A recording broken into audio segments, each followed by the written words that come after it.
कल्पना कीजिए, घना अंधकार, चारों ओर सन्नाटा, और उसी सन्नाटे में किसी के भाग्य का निर्णय होने वाला है। बहुत पुराने समय की बात है।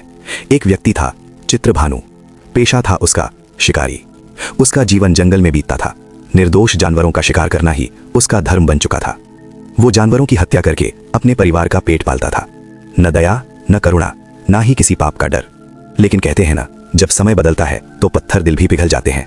चित्रभानु एक साहूकार का कर्जदार था। वो समय पर ऋण नहीं चुका सका।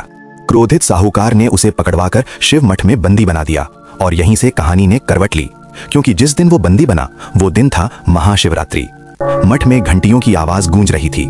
शिव भक्त कथा सुना रहे थे। शिकारी चुपचाप बैठा सब सुन रहा था।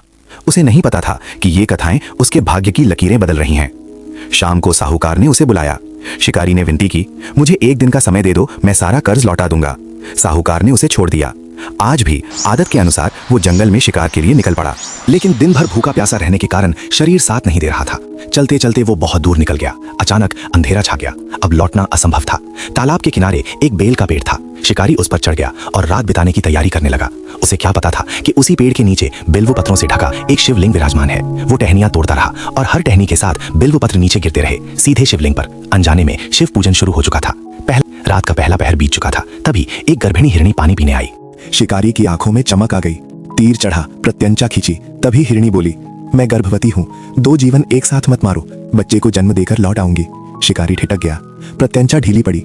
हिरणी अंधेरे में खो गई और उसी क्षण कुछ और बिल्वपत्र शिवलिंग पर गिर पड़े। कुछ देर बाद एक और हिरणी आई। उसकी आंखों में व्याकुलता थी।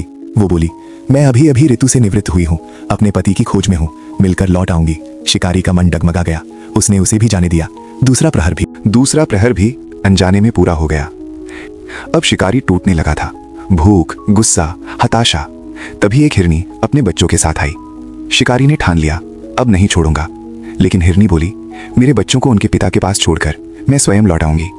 उसकी ममता शिकारी के हृदय को चीर गई। उसने तीसरी बार भी शिकार छोड़ दिया। भोर होने वाली थी। तभी एक हष्टपुष्ट मृग आया। शिकारी ने धनुष उठा लिया। मृग बोला, यदि मेरी पत्नियां जीवित हैं तो मुझे भी जीवन दो, मैं उन्हें लेकर लौट आऊंगा। शिकारी की आंखों के सामने पूरी रात घूम गई। उसने मृग को भी छोड़ दिया। सुबह होते ही मृग सपरिवार लौट आया, लेकिन अब शिकारी वही नहीं था। इतना सत्य, इतना प्रेम, इतनी निष्ठा देखकर उसका हिंसक हृदय पिघल गया। उसने धनुष नीचे रख दिया। अनजाने में किया गया उपवास, जागरण और पूजन पूर्ण हो चुका था। मृत्यु के समय जब यमदूत आए, शिवगण प्रकट हुए। यमदूत लौट गए। शिकारी को शिवलोक ले जाया गया। अगले जन्म में वो राजा चित्रभानु बना और अपने पूर्व जन्म को स्मरण कर जीवन भर महाशिवरात्रि का व्रत करता रहा। इसीलिए कहते हैं, भोलेनाथ भावना देखते हैं, विधि नहीं। जय भोलेनाथ। दोस्तों, अगर आपको आज की ये वीडियो पसंद आई हो तो वीडियो को लाइक जरूर कीजिए। ऐसी ही कहानियां देखने के लिए चैनल को सब्सक्राइब करें। कमेंट करके बताइए कि आज की वीडियो आपको कैसी लगी और आगे आप किस तरह की कहानियां देखना चाहते हैं। मिलते हैं अगले वीडियो में एक नई कहानी के साथ। तब तक अपना ख्याल रखिए, खुश रहिए। जय हिंद।